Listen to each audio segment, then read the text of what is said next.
Bismillahirrahmanirrahim. Today our topic is Wobble hypothesis. तो wobble hypothesis क्या चीज़ है?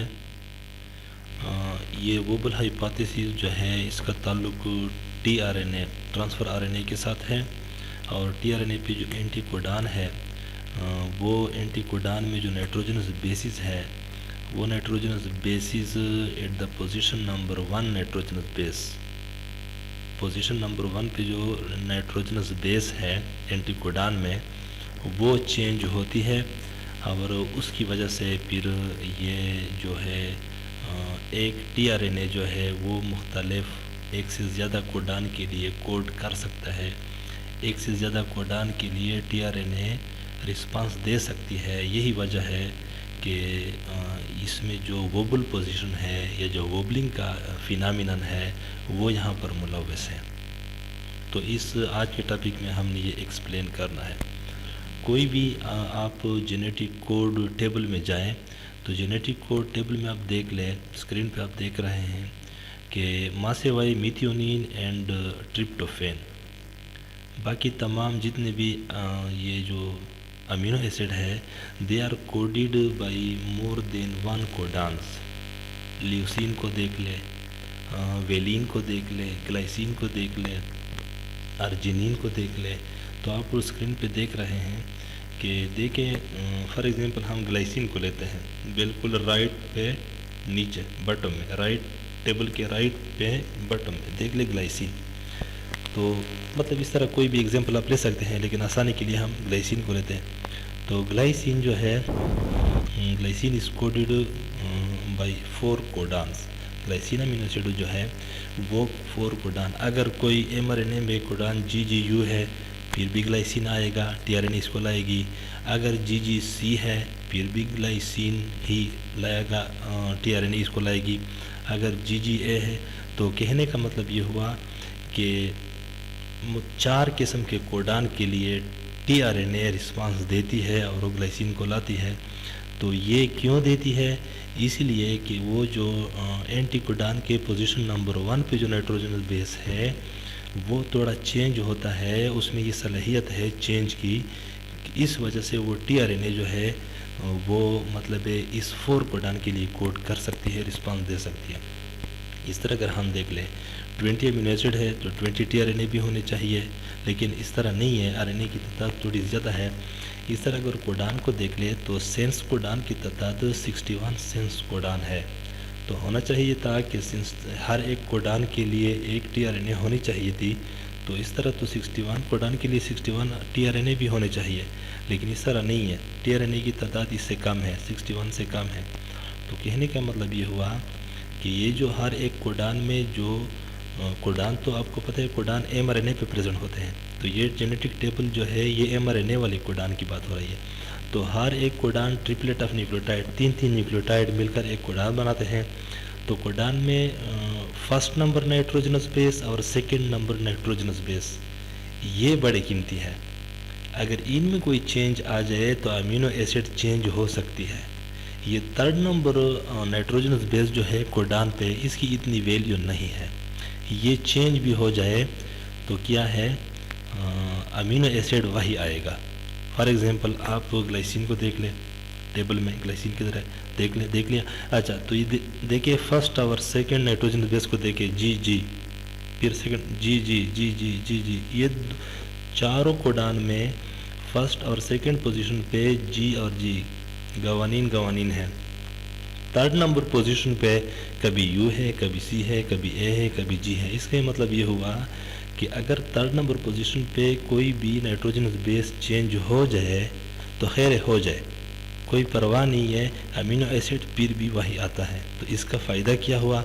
इसमें लचक और इलास्टिसिटी यह है, अल्लाह ताला ने इसमें ये फ़ायदा ये रखा हुआ है कि अगर ट्रांसक्रिप्शन के दौरान कोई भी नाइट्रोजनस बेस कोडान में इधर उधर हो जाए, ख़राब हो जाए, मिसमैच हो जाए, कुछ भी हो जाए, डिलीट हो जाए, अच्छा, तो फिर भी अमीनो एसिड वही होगा उस पेप्टाइड चेन में। जब ट्रांसलेशन हो जाएगी, एमआरएनए पे ट्रांसलेशन हो जाएगी और अमीन और पॉलीपेप्टाइड चेन बन जाएगा, तो अगर एक ही थर्ड नंबर पोजीशन पे नाइट्रोजनस बेस पे कोडान में कुछ चेंजेस आई हुई है, फॉर एग्जांपल सी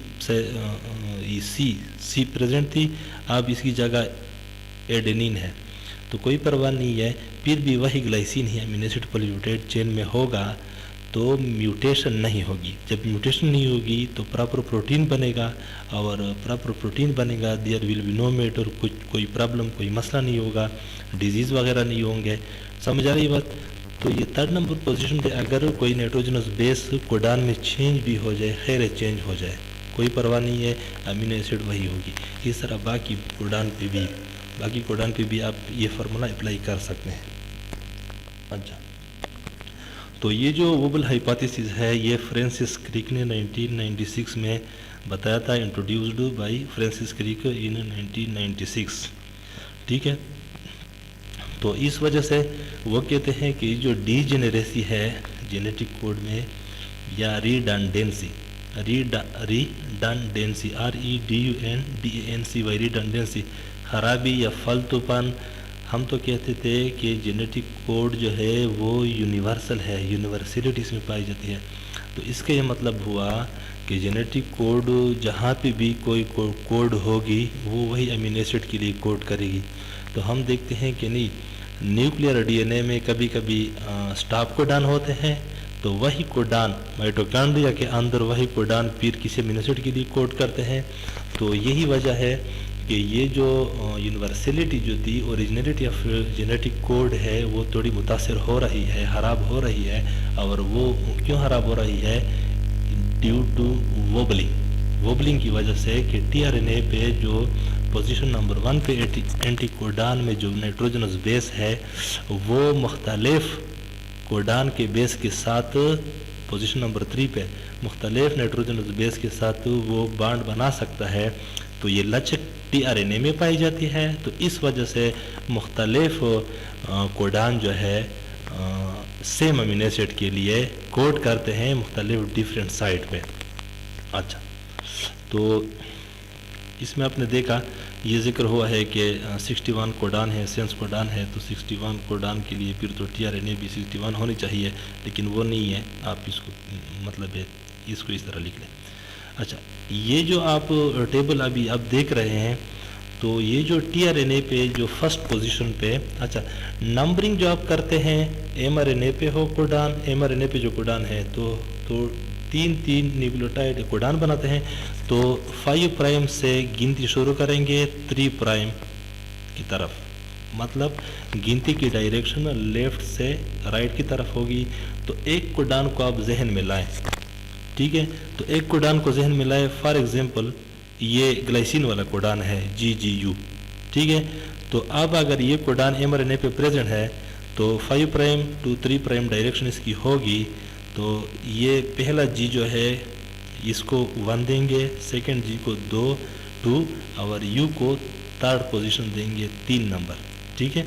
अच्छा, तो इस तरह ये जो टीआरएनए है, ये टीआरएनए पे जो एंटी कोडान है वो बेसिस आपको बता रहे हैं कि ये टीआरएनए पे है, और जो मिड में आपको दिखाई दे रहे हैं टेबल में, ये एमआरएनए पे जो कोडान है उसी कोडान में जो थर्ड नंबर का जो नाइट्रोजनस बेस है वो शो हुआ है। अब राइट तरफ को देखिए, बेस पेयरिंग लिखा हुआ है। तो बेस पेयरिंग में जो ट्रेडिशनल जिसके साथ लिखा हुआ है ये वो वाटसन क्रिक पेयरिंग है। फॉर एग्जांपल साइटोसिन आम रूटीन में गवानोसिन के साथ या गवानीन के साथ बॉन्ड बनाता है, और एडेनिन जो है वो थायामीन के साथ बॉन्ड बनाएगा। लेकिन चूंकि इधर एमआरएनए है, आरएनए की बात है, तो thiamine is replaced by uracil, तो एडेनिन यूरेसिल के साथ बॉन्ड बनाएगा। तो इस तरह जिसके साथ ट्रेडिशनल लिखा हुआ है वो तो वाटसन क्रिक पेयरिंग है, वो तो है इस तरह। लेकिन जो नॉन ट्रेडिशनल है वो ये है कि अगर एंटी कोडान में यूरेसिल है तो ये कोडान की गवानोसिन के साथ भी बॉन्ड बना सकता है। इस तरह अगर एंटी कोडान पे गवानोसिन है या गवानीन है, गवानोसिन और गवानीन दोनों एक ही चीज़ है। अच्छा, अगर एंटी कोडान पे पोजीशन नंबर 1 पे गवानीन है, तो अगर कोडान में यूरेसिल थर्ड पोजीशन पे यूरेसिल है तो इसके साथ भी बॉन्ड बना सकती है, पॉसिबिलिटी है।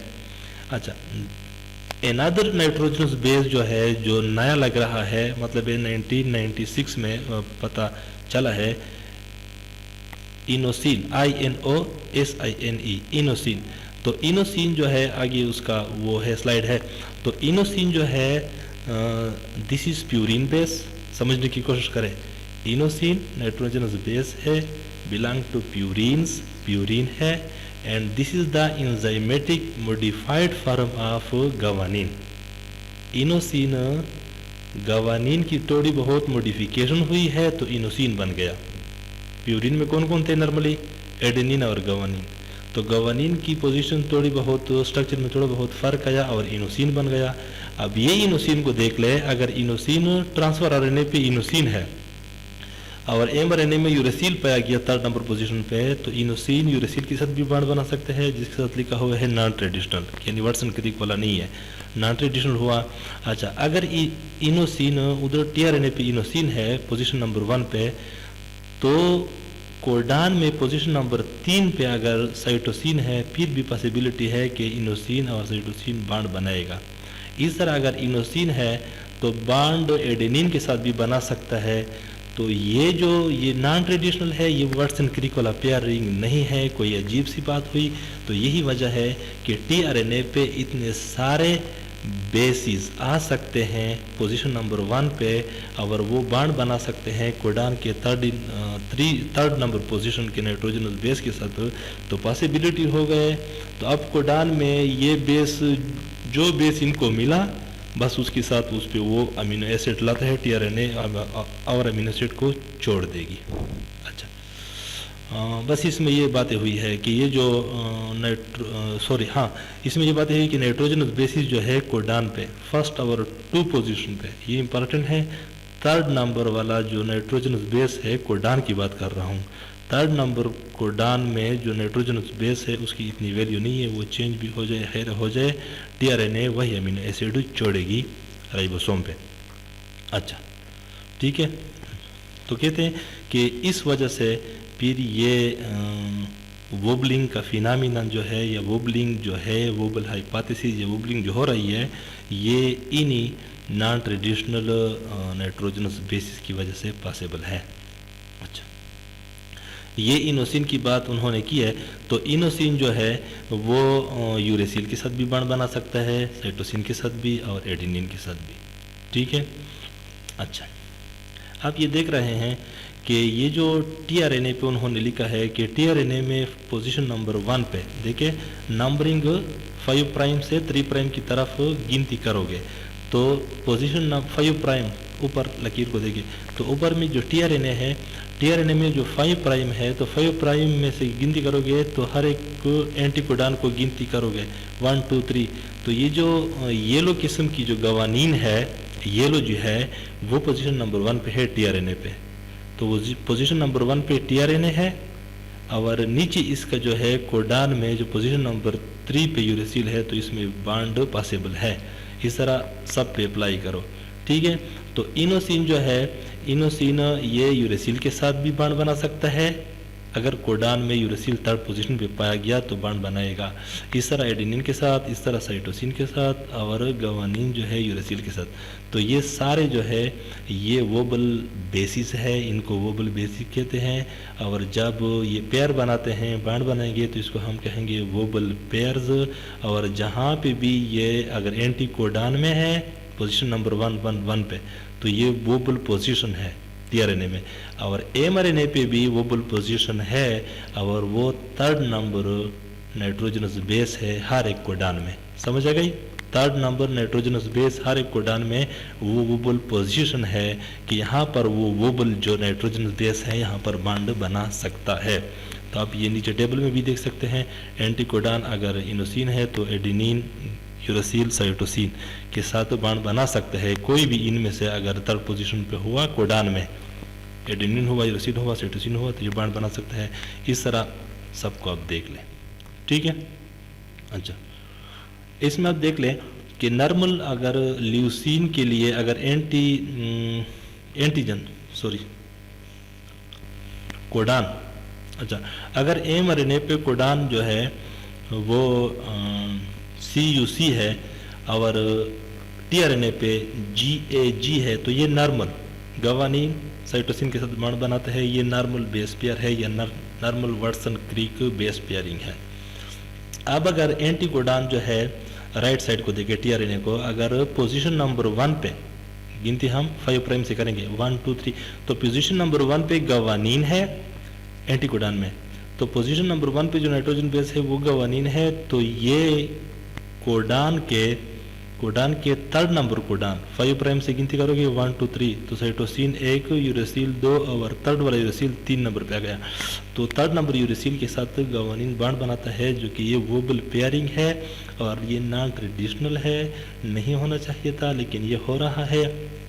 तो इस वजह से यहाँ पोजीशन नंबर 1 पे एंटीकोडान की बात कर रहा हूँ, पोजीशन नंबर 1 पे मुख्तलिफ बेस वोबल बेस आ सकते हैं और they can match with different codon के साथ मैच कर सकते हैं और क्या करेंगे, they will left amino acid lysine amino acid को वो छोड़ सकते हैं। ठीक है, तो उम्मीद है कुछ ना कुछ आपके जहन में आया हुआ होगा। ठीक है, तो ये वोबलिंग फिनोमिना है, ये प्रोलीन पे उन्होंने अप्लाई किया है, तो प्रोलीन को भी आप देख लें CCU, CCC, CCA और CCG, तो ये 1 2 फर्स्ट और सेकेंड पोजीशन पे जो CC है साइटोसिन है ये कांस्टेंट है, जबकि थर्ड नंबर कोडान में जो थर्ड नंबर नाइट्रोजनस बेस है वो चेंज है। तो खैर थर्ड नंबर बेस चेंज भी हो जाए कोई परवाह नहीं है, वही प्रोलीन टीआरएनए लाएगी और वही प्रोलीन जो होगी छोड़ेगी amino acid, proline amino acid, तो पॉलीपेप्टाइड चेन में कोई फ़र्क नहीं आएगा। अगर CCU है, अगर CCC है, अगर CCCA कोडान है या CCG कोडान है, फिर ही प्रोलीन ही छोड़ेगी टीआरएनए और पॉलीपेप्टाइड चेन में वही प्रोलीन होगा और वही प्रोटीन बनेगा और सब कुछ ठीक ठाक चलेगा। तो उम्मीद है आपको समझ आ चुका होगा। Okay, thank you very much. अगर कोई प्रॉब्लम है किसी को या नहीं समझते तो फिर आप क्वेश्चन कर सकते हैं, ग्रुप में हो या पर्सनल चैट में। Thank you very much for listening and watching.